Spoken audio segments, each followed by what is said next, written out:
tal? Bienvenidos una vez más a Entredichos, que usted puede ver todos los martes aquí en el financiero Bloomberg TV.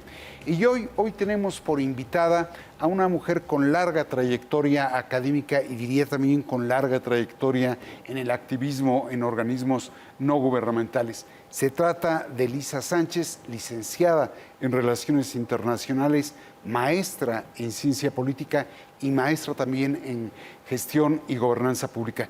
Lisa, te doy la más cordial bienvenida, te agradezco la disposición. Muchísimas gracias por la invitación y el espacio, René. Un gustazo estar por acá y con tu audiencia. Oye, bueno, la razón de la invitación es por esta crisis que estamos viendo en materia de feminicidios. ¿Cómo te explicas tú lo que está ocurriendo?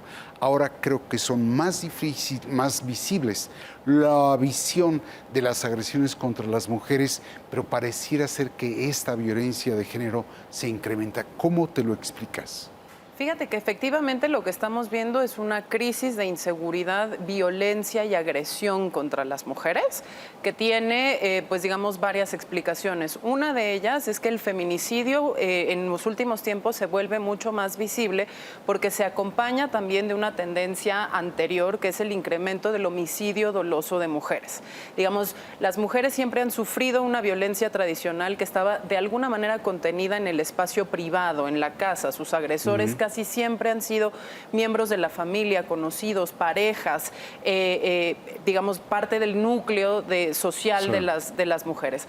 Últimamente lo que vemos desde que se desata este conflicto armado interno, que hay incluso algunas organizaciones que así lo consideran en México, donde el repunte de la violencia homicida crece, 2006, 2011, 2013, 2014, las mujeres empiezan a ser asesinadas muchísimo más en el espacio público, mucho más con arma de fuego, y a medida en la que las mujeres empiezan a ser blanco de estas agresiones, pues empieza a aumentar también la violencia por razones de género. Es decir, ya sale esa violencia por razones de género del hogar, del espacio privado, y se instala en el espacio público. ¿Y por qué decimos que es una crisis? Porque no solo estamos hablando ya de homicidio doloso de mujer o feminicidio, que sería su asesinato por razones de género, sino que también estamos viendo que en la mayoría de estos casos precede violencia sexual, precede violencia económica, precede violencia familiar, y hay pues una agresión constante y sistemática de las mujeres en el espacio público.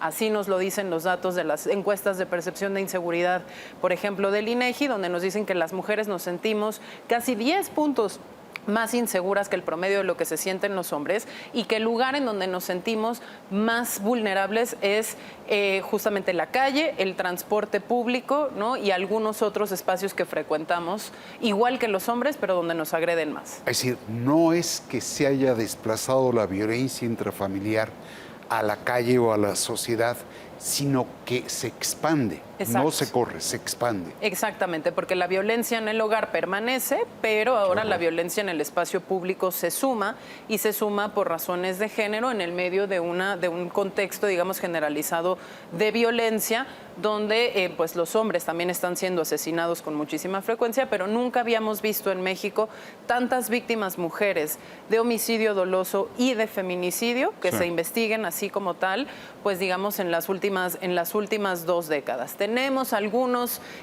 avances, o por lo menos algunos descensos en este primer trimestre del año, pero seguimos con los niveles más altos de la administración, y si lo comparamos pues con años anteriores también. Solo para que dimensionemos, son más de 3,000 víctimas de homicidio doloso y feminicidio, mujeres en México, en lo que va del 2020, anuales. Y de esas, en el 2021, sí fue del 2021 la cifra, de esas solo una tercera parte, menos, 27%, se investigan como feminicidios. Los demás permanecen como homicidio doloso de mujer. En el primer trimestre del año sumaron 229 feminicidios, y se estima en 24,600 en el conjunto el número de mujeres desaparecidas. ¿Hay alguna razón que te explique en particular por qué este ascenso en esas cifras terribles? Justamente en el tema de homicidio, de feminicidio y desaparición, lo que estamos empezando a observar a nivel nacional, pero también a nivel de los estados, es una, por lo menos, correlación entre el fenómeno de la desaparición y el homicidio. Es decir, precede al homicidio una desaparición de mujer. Ahí lo que nos está preocupando muchísimo es que casi el 50% de las víctimas de desaparición o de las mujeres reportadas como desaparecidas y no localizadas son adolescentes, ¿no? Y menores de 25 años, lo cual nos está hablando de una crisis que está afectando directamente a las niñas y a las adolescentes de este país, que desafortunadamente, pues porque no se lanzan, digamos, las estrategias correctas para ubicarlas con vida, si aparecen, pues gran parte de ellas aparecen asesinadas y también con rasgos de violencia sexual y de tortura. Entonces, cuando hablamos de esa crisis de violencia, no solo estamos hablando de la última violencia o la más grave, que es la letal, sino la que la precede. Mujeres privadas de la libertad, mujeres desaparecidas, agredidas sexualmente, torturadas y posteriormente asesinadas. Ahora, se habla con mucha facilidad del Estado fallido. ¿Para ti estamos frente a un Estado fallido? Yo creo que no, porque el Estado cuando quiere aparecer, aparece, y el Estado cuando quiere desplegar todo su presencia, su arbitrariedad, digamos, sus mecanismos legales e incluso paralegales, lo hace. ¿Qué es lo que yo diría que estamos frente a una crisis de muchísima indiferencia porque todavía no hemos logrado salir de esta cultura machista en donde si lo que reportamos es la desaparición o no localización de una mujer, lo primero que se hace es victimizar otra vez y culpabilizar a la víctima. A la familia por no tener cuidado suficiente, a la mujer por salir y ejercer una vida libre y normal. Muchas de las veces la autoridad lo que dice es no vamos a investigar esto porque seguramente se escapó con una pareja, etcétera, y esas horas pues son las que son determinantes para poder ubicar con vida, sobre todo pues a las mujeres que han sido privadas de la libertad. Ahora, ya me distinguiste algunos elementos del Estado, los gobiernos diría, no me hablaste de la escuela. ¿Incide? Sí. Incide muchísimo. A ver, la educación que recibimos en la escuela y sobre todo la comprensión que tenemos de lo que constituye un cierto tipo de violencia, un cierto grado de violencia y cómo terminamos responsabilizando y poniendo toda la carga de la prueba, pero también toda la carga de la prevención es en las mujeres, tiene mucho que ver. ¿Por qué? Y lo dicen en cada una de las marchas feministas. No le digas a tus hijas que no salgan, que no se vistan de determinada manera. Tienes que también, ¿no? Tenemos que responsabilizar cuál es la educación que le damos a los varones, cómo le enseñamos a los varones sobre consentimiento, cómo les enseñamos sobre violencia, cómo les enseñamos sobre manejo de las emociones y también cómo les enseñamos a formar parte de la prevención. Hay muchas cosas, por ejemplo, cuando estamos hablando de homicidios, de homicidio doloso de mujer, de feminicidios, lo que vemos tradicionalmente como respuesta estatal son las declaratorias de las alertas Amber por violencia de género. Es un reconocimiento de los gobiernos locales, por ejemplo, de que hay un problema exacerbado de violencia de género y que por lo tanto se tienen que tomar medidas extraordinarias. El problema de eso es que tenemos 25 alertas Amber sobre violencia de género en 22 estados de la República y que la última acción, por ejemplo, que Rosa Isela, nuestra secretaria de Seguridad Ciudadana, nos acaba de anunciar, es justamente que lo que vamos a hacer, ¿no?, es crear un banco de agresores sexuales y feminicidas para que exista información forense para las fiscalías locales y se pueda determinar en el caso de otros asesinatos de mujeres quién lo cometió y lograr revertir de alguna manera el tema de la impunidad. El problema es que esas acciones son correctivas, es decir, ya vienen cuando el problema sucedió, cuando ya hubo la agresión sexual, cuando ya hubo el feminicidio. Entonces, ¿dónde está la parte de la prevención? Y ahí es particularmente relevante lo que tú decías. La escuela, sí, también la familia, pero también la coordinación entre las autoridades de todos los niveles que tienen la obligación cuando ejercen la función de seguridad pública de hacer sobre todo inteligencia social, saber dónde está la conflictividad en la comunidad, que necesitan hacer acercamiento con la propia comunidad para lograr fomentar la cultura de denuncia de a lo mejor conductas que son anteriores y constituyen violencia, pero que podían desembocar en algún momento pues en una agresión, en lesiones, en secuestro, en violación. Ahora, hablamos de la Secretaría de Seguridad y Protección Ciudadana, hablamos de las fiscalías, pero la Secretaría de Educación Pública, no tendría ya que tomar cartas justamente para generar una cultura de no violencia hacia las mujeres? Es un capítulo que casi nunca se toca. Y es algo de lo que hablamos poco en México, considerando justamente el contexto de violencia estructural y sistémico que vivimos, la cultura de paz. Ya no solo se trata de reconocer los distintos tipos de violencia, sino cómo podemos generar mejor convivencia y comunidades pacíficas. Y eso es mucho más complicado que solo la ausencia de violencia o la ausencia de conflicto, sino que efectivamente pasa porque en los planes de estudio, por ejemplo, se privilegien las resoluciones de conflictos no agresivas, ¿no? Sí. que se trabaje con manejo de emociones, que se contacte también temas, por ejemplo, de manejo del estrés, de salud mental, de correlación, derivación y contrarreferencia, por ejemplo, entre distintos servicios del Estado que ya no solamente son de seguridad pública. ¿Cómo cachamos a los niños y adolescentes en situaciones de conflictividad? ¿Cómo despresurizamos la propia conflictividad de nuestras comunidades? Es particularmente importante. Y ahí entran también, por ejemplo, otras autoridades de las que casi nunca hablamos, como son los juzgados cívicos. Los juzgados cívicos que pueden despresurizar un montón de conflictividad vecinal, comunitaria en territorio y que normalmente pues no son conocidos, no sabemos nuestros derechos como denunciantes ante una autoridad administrativa, no sabemos que existen otras maneras pues, de lograr vivir en espacios menos violentos. Ahora, el martes pasado, el presidente de la República se refirió a la violencia de género y a la desaparición de mujeres. Quisiera traer a la pantalla lo que dijo, si me permites. Sí, claro. Más allá de atender las causas que originan la pobreza, que son causas distintas a las que originan la misoginia, ¿qué es lo que ha encontrado el gobierno federal a más de 3 años de gobierno de las causas que se puedan dar en torno a que se sigan dando estas cifras en aumento de desapariciones de mujeres, de feminicidio, de violación, etcétera? ¿Qué es lo que usted considera que algo no ha funcionado en la sociedad mexicana para que, diferenciando la pobreza de la misoginia, algo no está resultando bien para las mujeres? Pues yo siento que el problema, la falla de origen, es el modelo imperante durante mucho tiempo.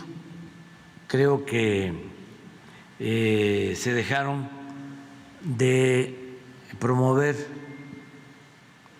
principios, valores. Se quiso eclipsar todo el sistema de vida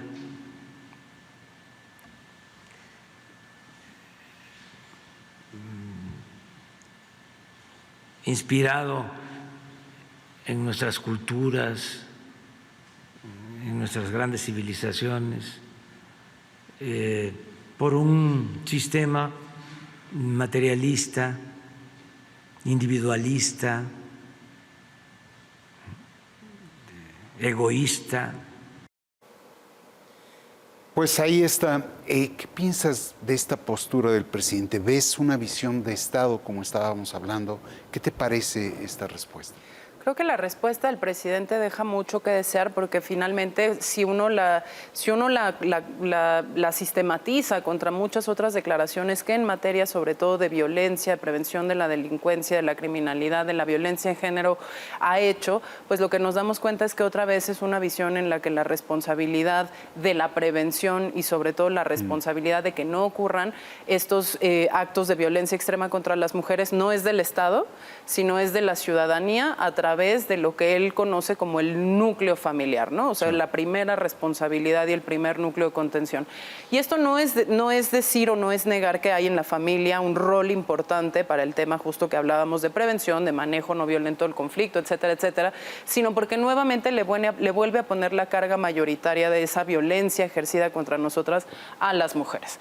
Lo dijo cuando hablaba de crimen organizado y decía las madres y las abuelas tienen, ¿no?, esta responsabilidad de decirle que no a sus hijos o cuando dijo se cancelan los refugios de mujeres o se cancelan los intermediarios, es regresar a que los abuelos, las mujeres tal, ejerzan las labores de cuidado, ejerzan las labores pues nuevamente, ¿no? de un rol tradicional de género, que cuando comparamos con la conquista de derechos que hemos tenido las mujeres en los últimos 50 años, pues vemos que a mayor derecho conquistado, mayor resentimiento contra nosotras, mayor violencia ejercida, sin que cambien tampoco nuestras condiciones materiales. La pandemia nos lo vino a demostrar. Quienes quedamos en la casa a cargo de los cuidados y quienes tuvimos un impacto más fuerte económico, laboral y de violencia nuevamente generada en el espacio público fuimos nosotras, y cuando volvimos a salir nuevamente volvimos a ser víctimas en ese espacio público hostil. Ahora, hay una paradoja en todo esto, Lisa. Creo que por primera vez estamos viendo una mayor presencia, una mayor participación política de las mujeres en posiciones de poder. Y sin embargo, vemos en el contraste cómo su posición en la sociedad es cada vez más vulnerable. ¿Cómo te explicas ese hecho de una mayor participación y de una menor seguridad y libertad?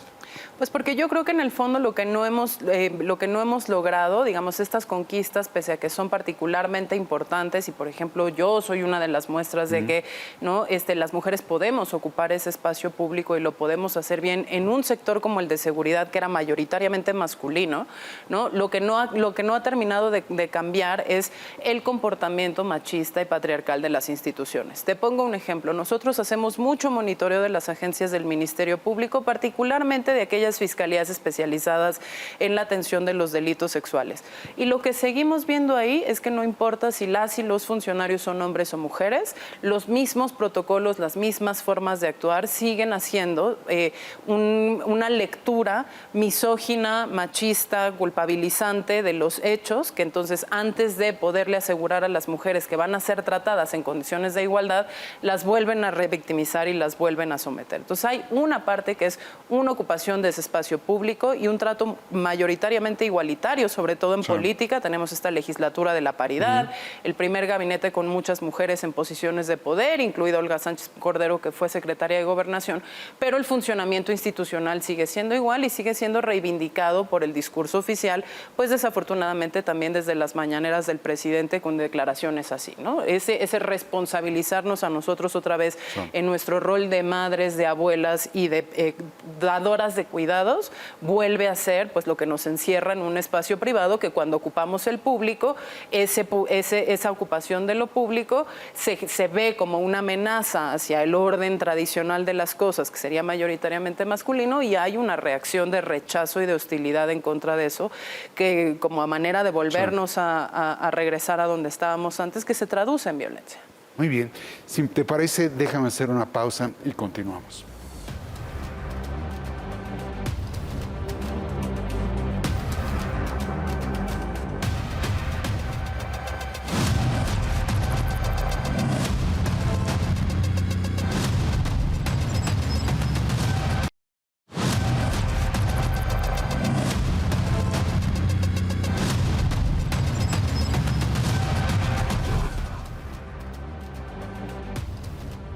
Pues estamos ya de vuelta y quisiéramos dar un breve capítulo sobre lo que estábamos hablando. Es decir, hay una mayor presencia y participación política, pero no hay una mejora en la inserción y en el rol social hacia las mujeres.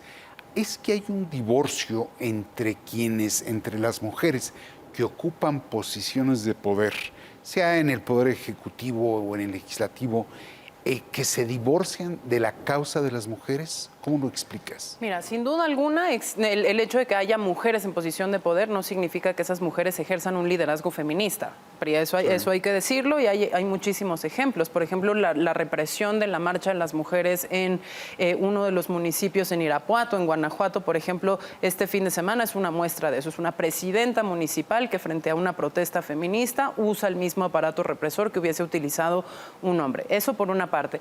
Pero por la otra, sí creo que hay una expectativa doble de las mujeres que ocupan el espacio público y de poder, esas posiciones de poder, de asumir un comportamiento mayoritariamente masculino, poderse comportar de manera, digamos, como agresiva, poco sentimental, que haya un divorcio, ¿no?, de su parte privada con el espacio que están ocupando, que tengan una manera de comportarse que esté de acuerdo con los códigos de los hombres, y hay muchísimo cuestionamiento si una se sale de ahí.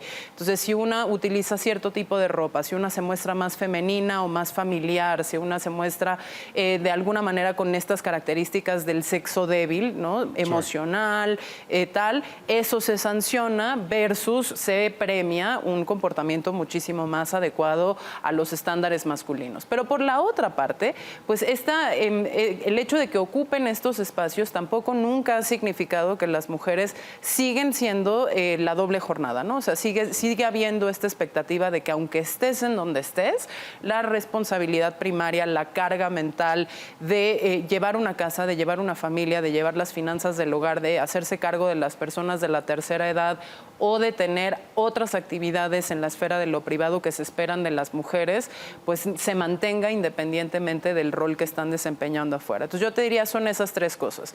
Mujer no significa feminista, hay una expectativa de comportamiento de acuerdo a los códigos machistas, tradicionales y masculinos, y tercero, de todos modos, no nos liberamos de la carga de los roles tradicionales, de manera que es difícil ejercer un liderazgo positivo y feminista transformativo para la causa de las mujeres. Ya.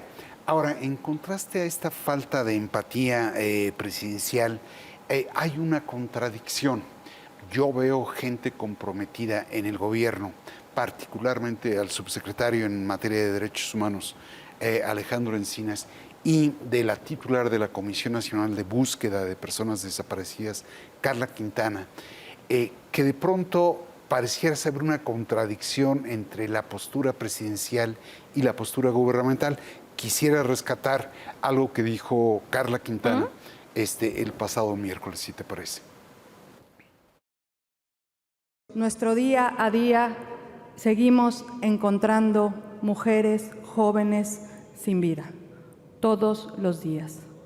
Si nosotras googleamos en este momento nuestro nombre, va a haber una mujer desaparecida con nuestro nombre. Carla, Sol, Francelia, Débora, Brenda, Lucía, Wendy. Todas nuestras desaparecidas, que son más de 24,600 el día de hoy, están esperando que les encontremos. Están esperando que nos coordinemos por fin y que dejemos de un lado las tensiones institucionales, las cuestiones legales de qué nos toca hacer a uno y qué nos toca hacer a otro. Tenemos que encontrarlas inmediatamente. No coordinarnos tiene consecuencias vitales y fatales. Y todos aquí lo sabemos. Ahí está. ¿Cómo te explicas esta suerte de contradicción entre la postura del jefe de gobierno y los colaboradores de ese gobierno? Mira, yo lo que te diría es que primero lo que hay que hacer es celebrar que en cualquier nivel de gobierno existan esfuerzos orientados hacia justamente la atención del fenómeno de violencia que estamos viviendo y sobre todo en materia de desaparición y de graves violaciones a los derechos humanos. Ahora bien, creo que ese esfuerzo que se está haciendo, que es loable, que sin duda alguna es reconocible, no va a ser nunca suficiente para resolver la escala del gobierno, y de ahí que parezca una contradicción, la escala del problema. ¿Por qué? Pues porque el mismo gobierno lo que sigue es una estructura de seguridad que es reactiva, que es confrontativa, que utiliza mayoritariamente la presencia como mecanismo disuasorio, pero que no ha logrado tampoco sujetar, por ejemplo, en lo que respecta al despliegue militar para hacerse cargo de la seguridad pública, a esas corporaciones, a esos operativos, a ciertas obligaciones de control del uso de la fuerza que podrían minimizar, por ejemplo, el número de enfrentamientos o que podrían hacer menor uso de lo que incluso incluso dentro del ejército se conoce como los patrullajes intimidatorios. Sí. Así los denominan ellos mismos, ¿no? Estos falsos positivos que se terminan dando, como el caso también del estudiante asesinado por la Guardia Nacional en un patrullaje en el estado de Guanajuato, siguen siendo fenómenos que suceden todos los días, que acumulan un montón pues de personas heridas o de personas fallecidas en estos enfrentamientos, y que pues cuando lo que vemos es una parte del gobierno, particularmente lo que respecta al tema de derechos humanos, que quiere avanzar en el mecanismo de identificación forense, que hace un centro nacional, ¿no?, para el tema de búsqueda, y que hace un llamado grande a la coordinación entre los distintos niveles de gobierno, pues parece que ese es el esfuerzo que va a contracorriente, porque al final del día la estrategia de seguridad permanece incólume, Es una la gota misma. de agua en el océano. Pues sí, y es total y absolutamente insuficiente, porque mientras mantengamos el nivel de conflicto como lo tenemos y mientras mantengamos sobre todo los niveles de impunidad, pues la oportunidad seguirá siendo demasiado grande para la comisión del delito, para la victimización, y los esfuerzos realizados del otro lado van a seguir siendo todavía muy pequeños. Hay un estudio que se realizó sumamente interesante de cuál es el rezago, por ejemplo, en la investigación de los delitos de desaparición. Y lo que nos dicen es, si no se registrara en México un solo desaparecido más, de todos modos nos tardaríamos 15 años en poder atender todas las carpetas de investigación que ya están abiertas en las distintas fiscalías, en lo federal y en lo estatal, para poder entrar al fondo de todas ellas. Entonces estamos hablando de una crisis que nos supera, ya no solo en términos de recursos humanos o materiales, sino en términos generacionales. Vamos al lado de la sociedad. Yo veo una creciente movilización, una creciente participación por parte de organismos no gubernamentales, México Unido contra la delincuencia, colectivos de mujeres, pero no veo que se articule la protesta social. ¿Tú así lo ves también? Híjole, yo creo que lo que pasa es que lo que tenemos es tanto nivel de urgencia que lo que sí se ha articulado muy bien, sobre todo, es este movimiento nacional de familiares y personas buscadoras por el tema de los desaparecidos, ¿no? Lo veo, coincido contigo. Y eso tiene una articulación que va más allá de la exigencia y de la protesta, sino que ha ido también en términos de poder compartir incluso estrategias de investigación en colaboración con organizaciones no gubernamentales e instituciones académicas que han hecho ejercicios incluso con algoritmos y ciencias de datos para poder determinar la probable localización de fosas comunes, por ejemplo. Creo que ahí hay una articulación muy interesante. Creo que México tiene 20 años de una articulación también muy interesante del movimiento de víctimas, pero no hay recepción. Y particularmente en esta administración, no estoy disculpando a las otras, pero las otras por lo menos habrían cierto nivel de diálogo con esos colectivos, sobre todo de víctimas, ¿no? No hay necesariamente interlocución. Hay avances en ciertas cosas, como lo que presentaba Carla, como la Comisión de la Verdad para los Delitos del pasado, como el caso Ayotzinapa. Sin embargo, no hay ese diálogo permanente con los colectivos de víctimas que, más allá de buscar ya un cambio legal sobre su estatus de víctima, etcétera, pues lo que están haciendo ahora es tener que repeler contra reformas particularmente importantes como la de la Fiscalía General de la República, que le quitó a la FGR la obligación de participar en las mesas de trabajo de búsqueda de desaparecidos, por ejemplo, o de atraer casos de lo local. Ahora, ¿esa articulación la ves también en el movimiento feminista?